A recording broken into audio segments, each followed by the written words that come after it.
terhadap kerjasama multilateral dan globalisasi. Pada kesempatan tersebut, dan karena ini adalah pertemuan dalam occasion pertemuan G20 yang dipimpin oleh Afrika Selatan, yang dilakukan kemarin malam dan tadi pagi hingga tengah hari. Kemudian juga pertemuan di dalam konteks IMF Spring Meeting, di mana beberapa kali kami bertemu dengan Scott Bessent. Di dalam forum tersebut, Amerika Serikat seperti yang disampaikan oleh US Treasury atau Pak Scott Bessent menyampaikan bahwa posisi Amerika Serikat tetap akan menjadi anggota dan sekaligus memimpin lembaga-lembaga internasional seperti IMF dan Bank Dunia yang akan juga menjadi ajang bagi pelaksanaan berbagai agenda nasionalnya Amerika Serikat melalui lembaga-lembaga tersebut. Kita dalam hal ini tentu perlu untuk terus melihat bagaimana peranan dari Amerika Serikat di dalam lembaga-lembaga internasional termasuk reformasi dari WTO yang sekarang menjadi fokus dari berbagai macam kebijakan yang dilaksanakan oleh Amerika Serikat terhadap partner dagangnya, yaitu termasuk melakukan reciprocal tarif. Tujuannya adalah untuk menciptakan, menurut Amerika Serikat, sebuah tatanan perdagangan yang lebih adil. Di dalam konteks ini tentu kita juga harus terus mempelajari perkembangan ini karena di dalam pembahasan kami, Pak Menko dengan kami tadi dalam pertemuan, Amerika juga menyoroti mengenai hubungan Amerika dengan RRT yang merupakan salah satu hal yang tentu akan berpengaruh terhadap Indonesia maupun seluruh kawasan ekonomi di dunia. Oleh karena itu, untuk mendukung apa yang telah disampaikan Pak Menko, proses negosiasi Indonesia dengan Amerika Serikat melalui seluruh jalur yang bisa kita lakukan, baik itu tadi melalui USTR, melalui jalur Department of Commerce, dan sekarang juga dari US Treasury, tentu untuk mendapatkan gambaran yang lebih lengkap bagaimana ekspektasi dari Amerika Serikat dan proses pengambilan keputusan dari pemerintahan Amerika Serikat terhadap berbagai partner dagang mereka, termasuk dalam hal ini Indonesia.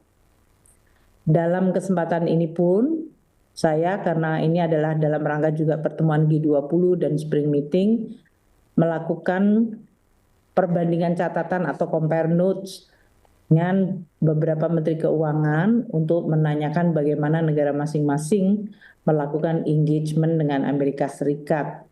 Ini tentu tujuannya adalah supaya pada akhirnya akan ada sebuah solusi yang bisa bersifat menyeluruh sehingga akan menimbulkan kepastian dunia, karena ketidakpastian dunia akan dan telah menyebabkan proyeksi perekonomian global yang melemah, dan itu tentu akan merugikan seluruh negara di dunia.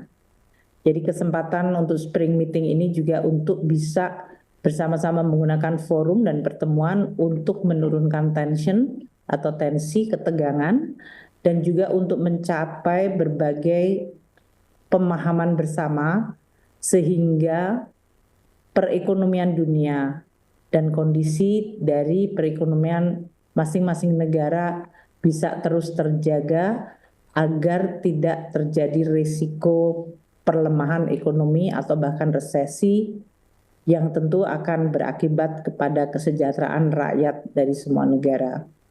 Itulah spirit yang terus dan akan terus disampaikan. Besok masih akan ada pertemuan untuk baik IMF maupun Bank Dunia. Globalisasi yang selama ini adalah sebuah mekanisme untuk menciptakan hubungan antar negara yang berdasarkan positive sum game, tentu telah menimbulkan juga dampak di masing-masing negara. Selama ini lebih banyak negara miskin atau negara emerging menganggap bahwa globalisasi tidak selalu menguntungkan secara adil. Namun di dalam fenomena yang sekarang terjadi, justru Amerika Serikat sebagai negara terbesar di dunia juga menganggap dirinya menjadi korban dari globalisasi. Ini memberikan suatu tekad bersama di dalam pembahasan G20 bahwa rezim dari perdagangan global dan perdagangan internasional perlu untuk dilakukan reformasi. Dan inilah agenda yang akan terus dibahas di dalam forum-forum internasional. Mungkin itu yang bisa kami sampaikan sebagai tambahan Pak Menko, bahwa konteks antara bilateral Indonesia dan Amerika dan Indonesia seperti yang disampaikan Pak Menko mendapatkan apresiasi atas respons untuk berdialog dan untuk melakukan negosiasi. Kedua, yang dihargai adalah proposal Indonesia yang disampaikan oleh Pak Menko Perekonomian Pak Erlangga, termasuk proposal yang paling lengkap dan detail yang menggambarkan suatu kerjasama yang saling menguntungkan. Dan yang ketiga, apa yang dilakukan Indonesia sesuai dengan arahan Presiden Prabowo untuk melakukan reformasi dan deregulasi itu adalah untuk kepentingan Indonesia sendiri, namun sekaligus bisa memecahkan masalah baik masalah bilateral maupun masalah global.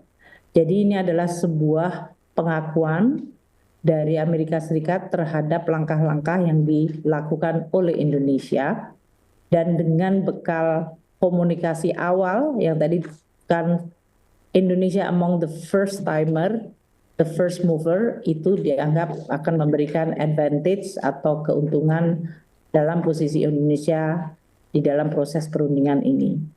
Feedback yang positif ini tentu akan dijadikan bekal bagi kita untuk terus melakukan pembahasan di level teknis, dengan tentu pada akhirnya diharapkan akan terjadi sebuah agreement, solusi yang bisa bermanfaat bagi perekonomian Indonesia maupun bagi perekonomian regional dan dunia. Demikian Pak Menko yang bisa kami sampaikan. Terima kasih Ibu Menteri Keuangan. Silakan Pak Haryo. Baik, terima kasih Pak Menko, Bu Menteri Keuangan. Izin kami highlight sedikit yang disampaikan para narasumber. Yang pertama bahwa selama berada di Amerika Serikat, tim delegasi telah melakukan beberapa pertemuan termasuk dengan pemerintah, asosiasi dan dunia usaha. Kemudian pemerintah Amerika Serikat mengapresiasi pendekatan dan proposal pemerintah Indonesia dan menindaklanjuti dalam negosiasi yang bersifat teknis dengan dibentuknya 5 working group. Kemudian Indonesia dan USTR juga sudah menandatangani beberapa MOU yang menandakan bahwa masuknya kepada fase negosiasi menjadi yang awal 1 dari 20 negara yang awal. Dan selanjutnya tawaran dan permintaan Indonesia kepada pihak Amerika Serikat dengan 5 manfaat sepenuhnya mengacu kepada kepentingan nasional negara Republik Indonesia dan dirancang secara berimbang. Tindak lanjutnya, yang pertama akan dilakukan konsultasi internal di dalam negeri dan kemudian terus berkomunikasi dengan pihak Amerika Serikat. Kemudian mohon izin dari Ibu Menteri Keuangan bahwa telah dilakukan pertemuan bersama Pak Menko juga dengan Secretary of Treasury. Kemudian dalam konteks yang sama juga dalam keperluan G20 dan IMF Spring Meeting. Jadi ketiga pertemuan tersebut untuk mengetahui posisi Amerika Serikat dalam konteks lembaga-lembaga multilateral, dan tadi sudah dijelaskan bahwa Amerika Serikat tetap akan menjadi anggota. Kemudian juga dijelaskan oleh Bu Menteri Keuangan bahwa diperlukan reformasi WTO sendiri dengan adanya kebijakan reciprocal tarif untuk mendapatkan tatanan perdagangan yang lebih adil.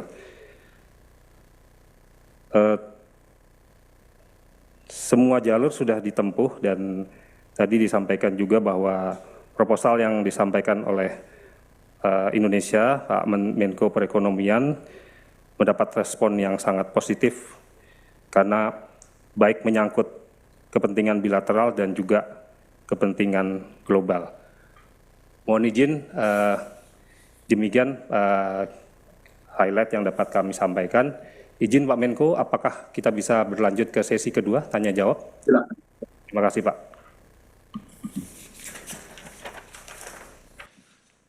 Sudah ada beberapa pertanyaan yang masuk yang kami bagi menjadi 3 termin atau 2 nanti mengingat waktu.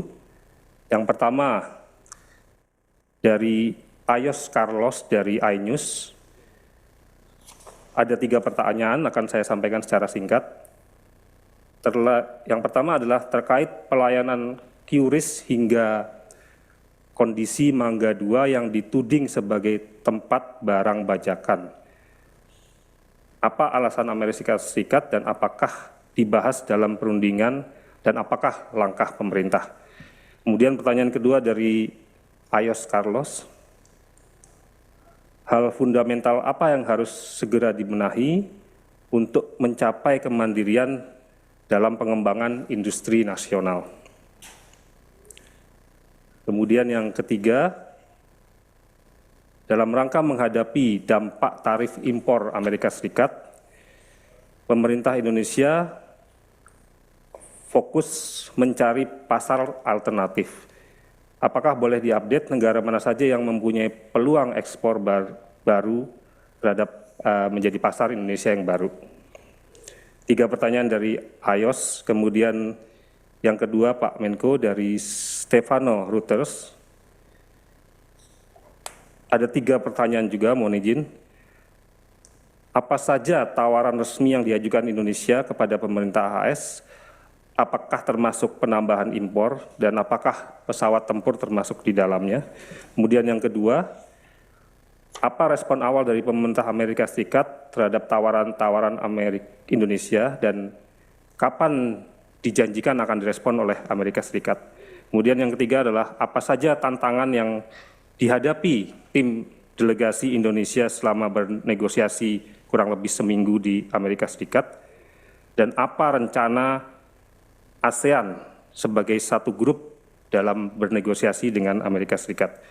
Kemudian yang terakhir pada termin pertama dari Wahyu Setiawati dari BTV, pertanyaan cuma 1, rencana penambahan impor dari Amerika Serikat, apakah akan berimbas ke hubungan Indonesia dengan negara lain? Dan apakah negosiasi tidak mencederai hubungan Indonesia dengan negara lain? Demikian 3 pertanyaan dari 3 media di termin pertama. Waktu dan tempat kami persilahkan Pak Menko. Pertama ya, Pak Ayos Carlos, ini terkait dengan QRIS itu atau Gateway Nasional. Indonesia sebetulnya terbuka untuk para operator luar negeri termasuk master ataupun visa. Untuk di sektor kredit card itu tidak ada perubahan. Kemudian yang untuk sektor gateway ini mereka terbuka untuk masuk di dalam front end maupun berpartisipasi. Dan itu level playing field dengan yang lain. Jadi ini sebetulnya masalahnya hanya penjelasan. Kedua, tidak ada pembahasan mengenai Mangga 2, ini tidak ada. Jadi bahkan kita belum bicara detail inti. Jadi ini pertanyaan yang